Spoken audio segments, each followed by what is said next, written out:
Hi guys, welcome back to my channel. कैसे हैं आप सब लोग। तो फर्स्ट पार्ट में हमने स्प्रेन क्या होता है वो देखा। तो सेकंड पार्ट में हम लोग देखने वाले हैं कि स्ट्रेन क्या होता है। What is a strain? A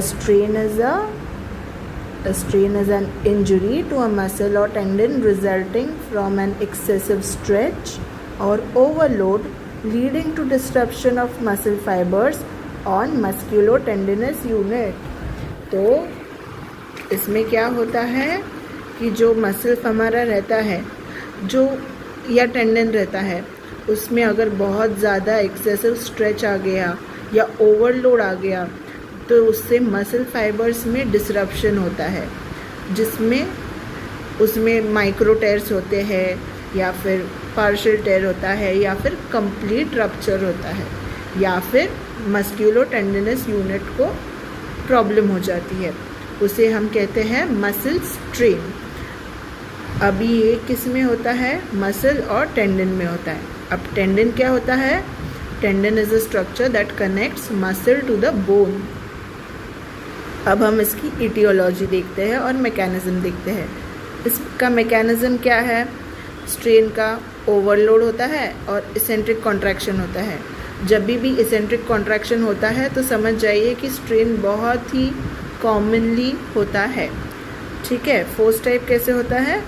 internal force के वजह से होता है। स्प्रेन में क्या होता है? एक्सटर्नल फोर्स के वजह से होता है। इसका कॉमन सिनेरियो क्या है? लिफ्टिंग हेवी वेट्स या फिर स्प्रिंटिंग।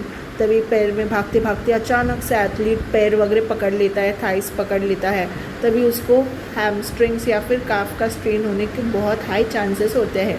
इसीलिए तभी वो अपना थाई पकड़ लेता है, एक्टिविटी इमीडिएटली स्टॉप हो जाती है, उसे हम स्ट्रेन कहते हैं।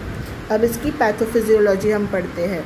मसल्स को क्या होता है? मसल्स अंडरगो सार्कोमियर डिसरप्शन, उसके वजह से जेड लाइन स्ट्रीमिंग होता है। कहाँ पे होता है ये?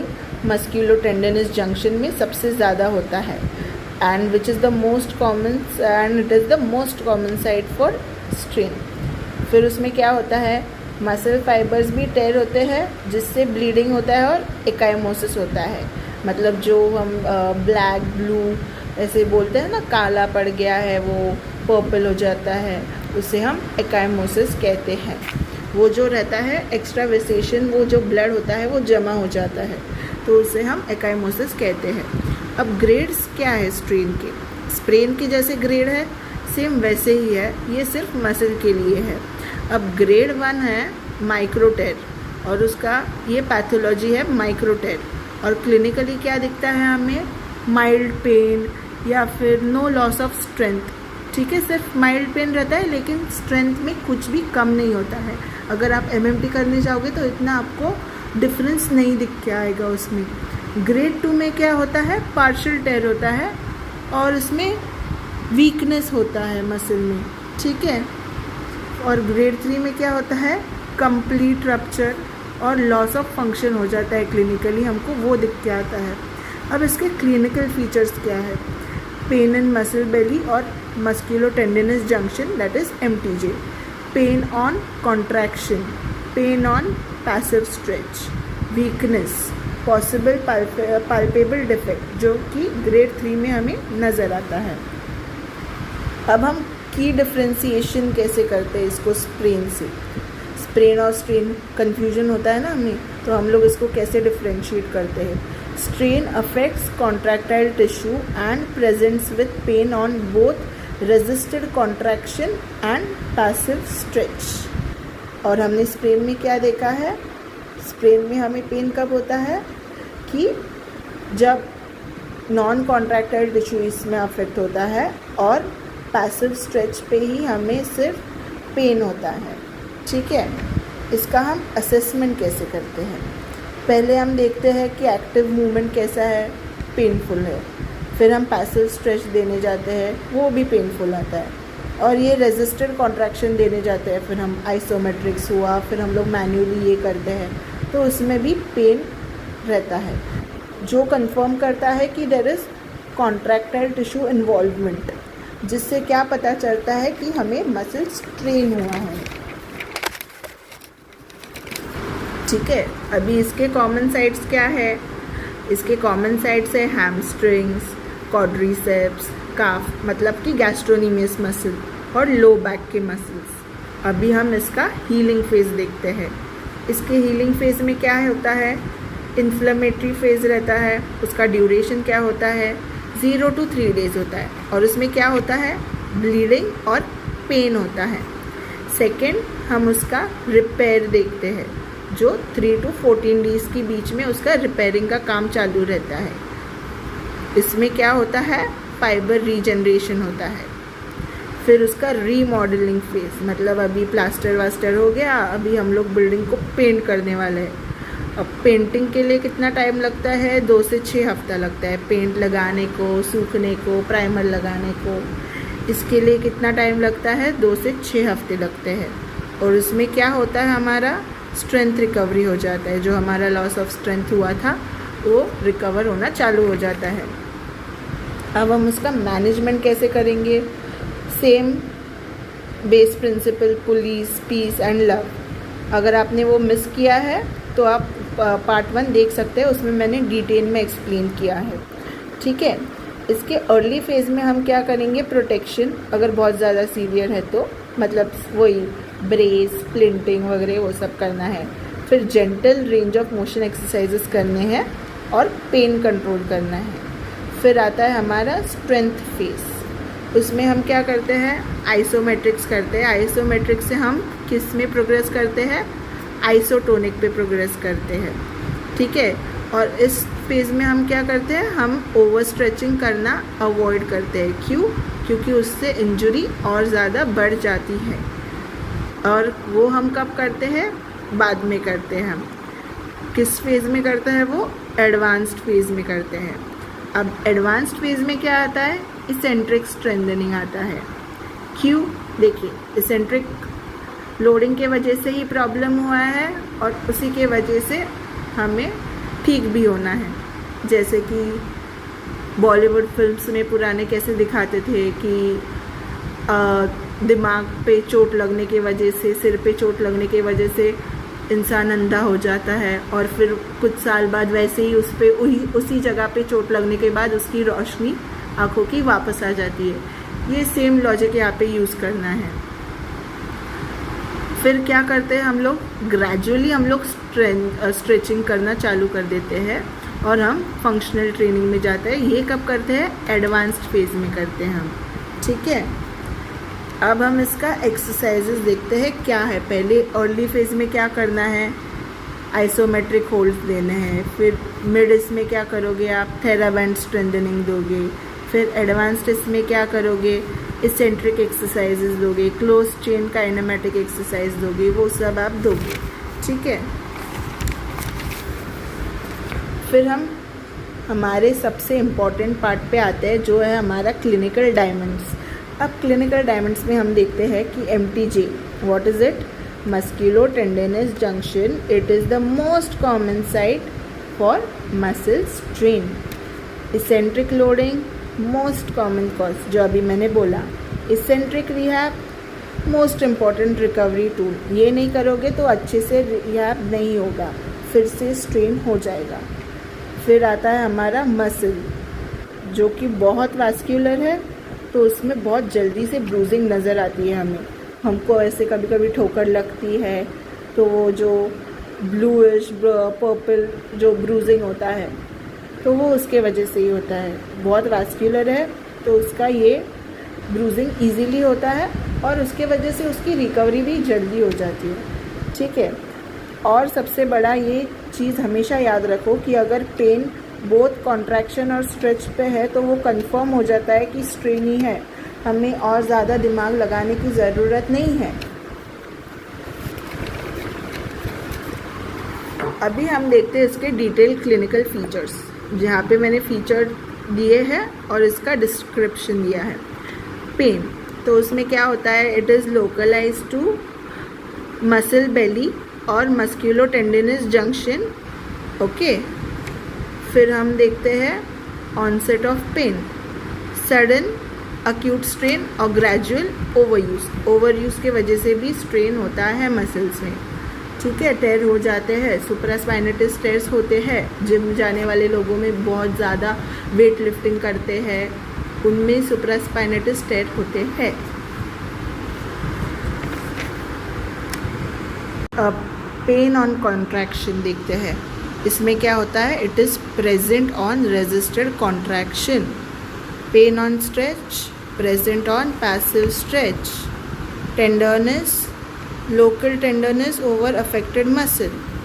Okay, swelling may be present, can be immediate or delayed. ये बहुत ही important है स्ट्रेन के लिए। स्ट्रेन में कैसे होता है, स्वेलिंग बहुत रैपिड होती है, और स्ट्रेन में क्या होता है, वो इमीडिएट भी हो सकती है या फिर डिलेड भी हो सकती है। ठीक है, फिर आता है हमारा ecchymosis. It is common in moderate to severe strains due to muscular vascularity, जो मैंने आपको पहले पढ़ाया। मसल स्पाज़म ये भी हो सकता है क्योंकि प्रोटेक्टिव स्पाज़म में भी प्रेजेंट। स्पाज़म क्या करता है, मसल का गार्डिंग करता है ताकि उसमें और प्रॉब्लम ना आ जाए, वो बचाता है, वो कवच है हमारे लिए। ठीक है, वीकनेस। अभी वीकनेस क्या होता है, reduce muscle strength because of force generation. अब रेंज ऑफ मोशन लिमिटेड तो होता ही है पेन और स्पाज़म की वजह से। पेन रहता है, स्पाज़म रहता है, हम और ऊपर नहीं लेके जा सकते वो स्ट्रक्चर को। हाथ हुआ, पैर हुआ। अब हम पाल्पेबल डिफेक्ट देखते हैं। ये आता है ग्रेड 3 कंप्लीट टेयर। हमें हाथ लगाने से ही समझ में आता है उसमें। ठीक है, अब फंक्शनल लॉस होता है कि नहीं, होता है। Difficulty in activities involving that muscle. ठीक है, और स्टिफनेस स्पेशली आफ्टर रेस्ट और नेक्स्ट डे प्रेजेंट होता है। अब हम क्लिनिकल पर्ल्स देखते हैं। You will thank me later for this. ये बहुत अच्छे हैं, इसमें ध्यान दीजिए अच्छे से। ठीक है, साइट हमेशा सबसे बड़ा डायग्नोसिस का शॉर्टकट रहता है। Most strains occur at the MTJ। If pain is near MTJ, think strain first. दिमाग ज़्यादा लगाओ ही मत, उसमें ही सोचो कि अगर MTJ पे है, मसल बेली पे है, तो वो होता है हमारा स्ट्रेन। सेकंड आता है हमारा इसेंट्रिक। सबसे बड़ा कल्प्रिट यही है, पकड़ो उसको, मारो पकड़ के। स्ट्रेन्स मोस्ट कॉमनली कहाँ पे होते हैं, क्यों होते हैं, इसेंट्रिक कॉन्ट्रैक्शन के टाइम पे। अब muscle is lengthening while contracting, तब सबसे ज़्यादा मैक्सिमम स्ट्रेस पड़ता है उस पर, तो उससे टेयर का जो रिस्क होता है वो बढ़ जाता है। अब हम देखते हैं अगला clinical diamond. Strength loss is not always a tear. ठीक है, वीकनेस क्यों होता है, वीकनेस के बहुत सारे कारण हो सकते हैं, जिसमें से पेन इनहिबिशन है। सिर्फ स्ट्रक्चरल डैमेज नहीं होता है। हमेशा पैनिक डायग्नोज नहीं करना चाहिए कि ग्रेड 3 स्ट्रेंथ है, अगर स्ट्रेंथ कम है तो उसके अनेक रीजंस हो सकते हैं। Bruising tells the severity is the next point. Visible ecchymosis suggests moderate to severe strain. More bleeding is equal to more fiber damage. अब stretching early is a big mistake. ये हमें नहीं करना है। Aggressive stretching in early phase can worsen strain. Early phase is protection plus isometrics. Stretching हम बाद में करते हैं क्योंकि हमें आदत होती है, कुछ भी हुआ, मसल पेन है, चलो स्ट्रेच कर देते हैं, तो वो नहीं करना है।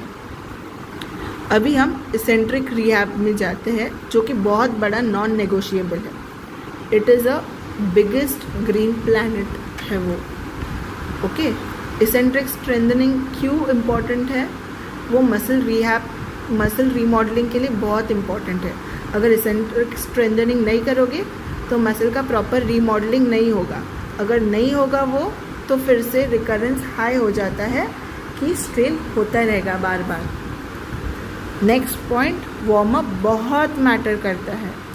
Cold muscle is more prone to strain. Lack of warm up is increased injury risk. ये पकड़ के चलो। और हार्ट अटैक्स भी उसके वजह से ही हो रहा है कि हम हार्ट को अच्छे से, हम लोग बॉडी को जगाते नहीं हैं। ठीक है, next is recurrence is very common. Previous strain is the biggest risk factor for future strain. इसीलिए poor rehab is repeat injury. आपका रिहैब अच्छा होना इज़ वेरी इम्पॉर्टेंट कि बार बार आपको स्ट्रेन ना हो।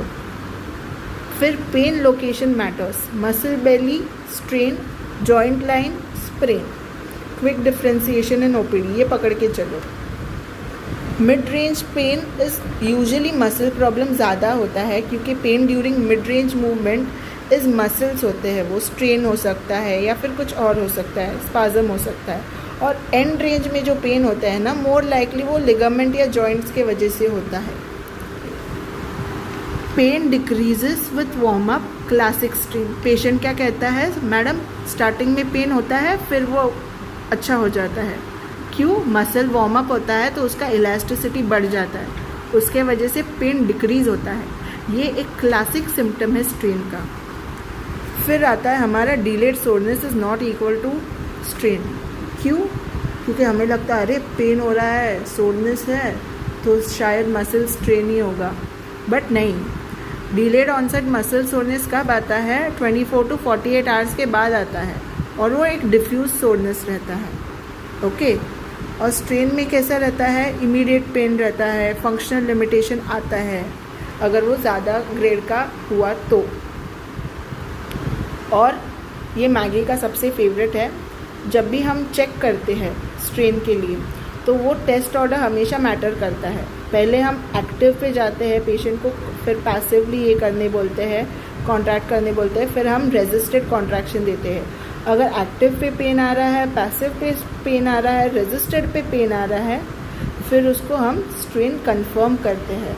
अगर आपको ये पार्ट अच्छा लगा है और अगर आपको और ज़्यादा ऐसे एजुकेशनल कंटेंट चाहिए तो मुझे लाइक, शेयर, सब्सक्राइब करना मत भूलिए और कमेंट कीजिए कि आपको नेक्स्ट टॉपिक कौन सा चाहिए। This is my Instagram handle, you can follow me on vibrance physiotherapy. और अगर आपको ये हैंड रिटन नोट्स का PDF चाहिए तो आप मुझे इंस्टाग्राम पे DM कर सकते हैं। Bye bye, take care.